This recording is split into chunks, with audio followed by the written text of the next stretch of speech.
Hola, bienvenidas y bienvenidos a este primer Mi Editorial de Sorprendente Films. Mi nombre es Hugo Godoy y les quiero agradecer a todos ustedes por contribuir, por colaborar, por poner me gusta a cada uno de los anteriores editoriales que he realizado y que he publicado a través de las redes de Sorprendente Films. Ya somos más de 40,000 y les invito a que se unan o que también se hagan miembros de los canales en YouTube o en Facebook o en otras redes, TikTok, de Sorprendente Films. Ahora quiero hablarles un poquito sobre terrorismo y terroristas, y siendo que estoy en el Ecuador y que debido al decreto 111 del presidente actual del Ecuador, Daniel Noboa, que llama a una guerra interna en el Ecuador con grupos terroristas, debo mencionar que según lo que dicen las Naciones Unidas, el acto del terrorismo es ejercer terror a través de actos violentos a la sociedad civil, ¿no? Y también a estados o a gobiernos. Pero también dice la ONU en su página oficial sobre terrorismo que el extremismo y el terrorismo violento violan los derechos humanos y las libertades fundamentales de grupos y personas.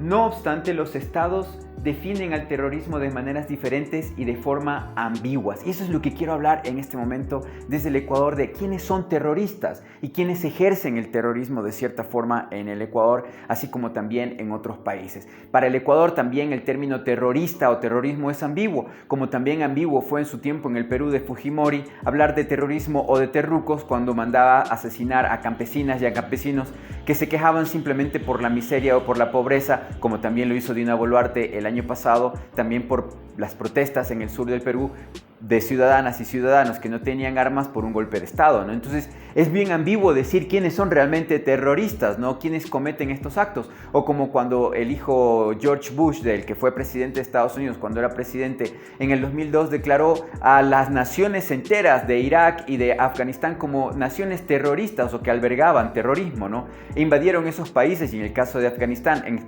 Irak todavía se encuentran allí buscando terroristas que no sabemos quiénes son, y en el caso de Afganistán pelearon una guerra de 20 años la cual perdieron, ¿no? O por qué no mencionar el término terrorismo o terroristas en el caso de Israel en la Franja de Gaza, ¿no? Donde tienes 28,000 personas, ciudadanía civil asesinada, o como 100,000 niñas y niños que han perdido manos y pies, menores de 8 años. ¿Son ellos terroristas según el Estado de Israel? Sí, para el Estado de Israel que ocupa la Palestina actual, ellos son terroristas. Para el gobierno de Daniel Noboa, ¿quiénes son terroristas? Esa es la pregunta que me planteo y que también quiero que ustedes analicen durante esta pequeña transmisión de mi editorial. Pues la verdad es que quiero saberlo porque, si bien es cierto, se movilizaron cerca de 20,000 efectivos entre policía y ejército en una guerra interna declarada por este decreto 111, en todo caso hemos visto en videos y en medios de comunicación que se fue a buscar a la delincuencia común, que por cierto está bastante positivo el hecho de que se persiga o se busque a jóvenes que han entrado en la delincuencia por la miseria, por la pobreza, por el hambre, por la ignorancia, la falta de oportunidades en un país que produce, que procrea delincuencia, ¿no? Ecuador es un país de cerca de 20 millones de personas, pero que produce alrededor de solamente capturas en flagrancia, no in flagranti, como dicen en latín,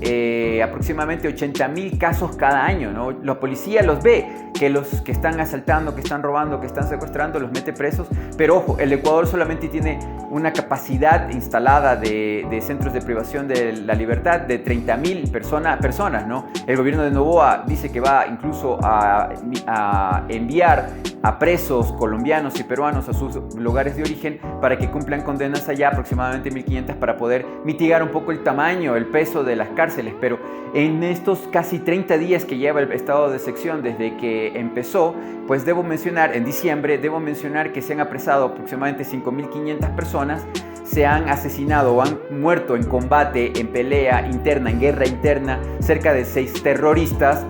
se dice, a los que ahora son integrantes de bandas criminales organizadas que se dedican al narcotráfico, al secuestro, a la extorsión en las principales ciudades del país, ¿no? Entonces el crimen organizado ahora se llama terrorismo en el Ecuador. Pero ¿cuál es el objetivo realmente de utilizar la palabra terroristas o terrorismo en el Ecuador en este momento, sobre todo en este gobierno de Daniel Noboa, ¿no? Hay que mencionar y decir que si bien es cierto, la propuesta es pelear y eliminar a estos grupos territoriales porque se encuentran en distintas regiones del Ecuador, sobre todo en la costa, hay que decir que según algunos estudios se dice que estos grupos, entre los casi 26 que existen en el país, que se han diseminado por toda la República, pues hay aproximadamente 30.000 efectivos, entre 20 y 30.000 efectivos activos que conforman estos grupos, ¿no? Que de pandillas pasaron a pequeños carteles de droga y de extorsión, y ahora pues obviamente no se sabe absolutamente nada de ellos, o por lo menos se encuentran en silencio, ¿no? 5.000 personas se han aprendido, se supone que son parte de estos grupos criminales. Habría que capturar a otros casi 20.000 efectivos más de estos grupos criminales como para poder detener el terrorismo en el Ecuador, ¿no? Ya llevamos casi la mitad del estado de excepción. Recordemos que en diciembre Noboa llamó por decreto oficial un periodo de 60 días para que se dé este estado de excepción, y ya llevamos casi 30 con menos del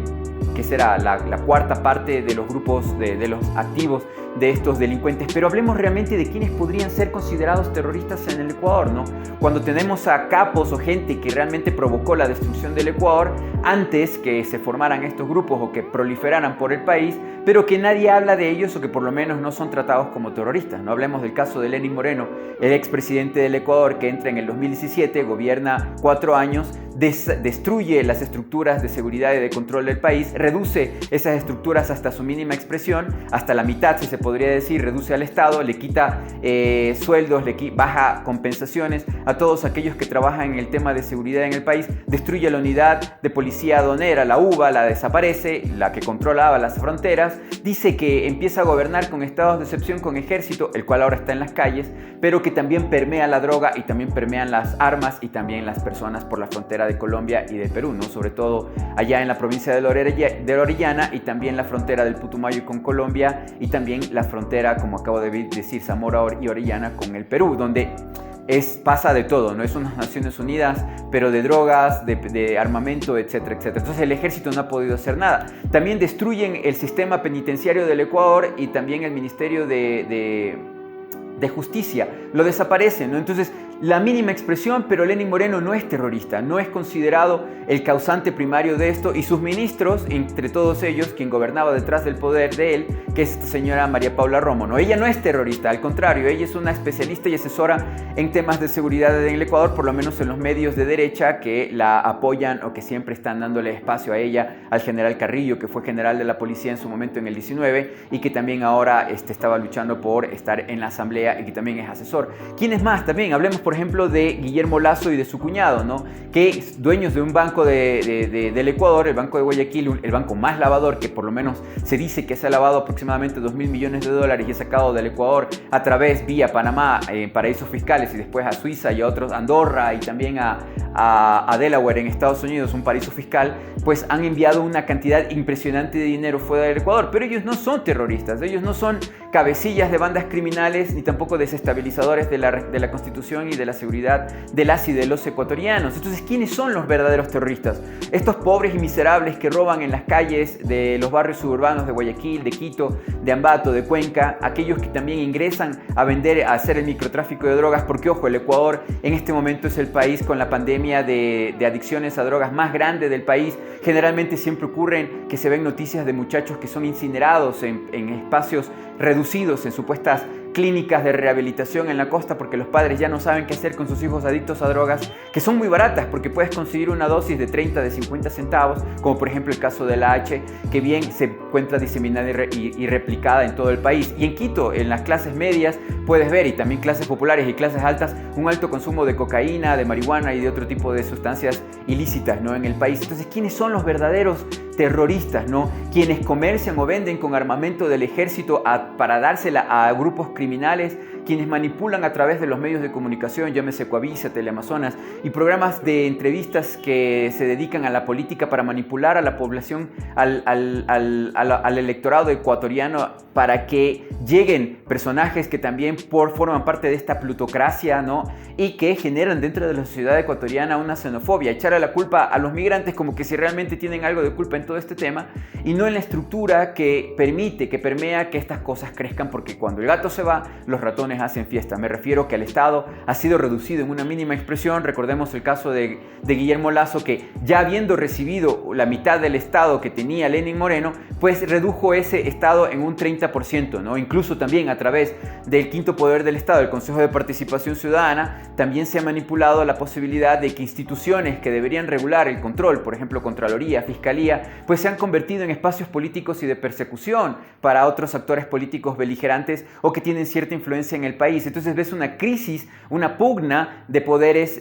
mediáticos para decidir quiénes son y quiénes no son realmente los terroristas, ¿no? Y las redes de internet, hablemos de estos troll centers en Ecuador. Nosotros estimamos, nosotros somos especializados en comunicación estratégica, hay aproximadamente, por lo menos en Twitter, 385 cuentas de trolls que se dedican continua y constantemente a difundir noticias falsas, manipulativas y también desviar la opinión pública, la concentración del pueblo en los temas importantes y manipulan, ¿no? Entonces estás hablando de que en el Ecuador existen aproximadamente unas 5 o 6 empresas dedicadas a la manipulación mediática a través del internet, y esas mismas empresas que funcionaban y eran útiles a través de dinero del gobierno para Guillermo Lasso, para Lenín Moreno y su gente como Michelena, o también hoy en día con el caso de Novoa, que se han activado también grupos que se han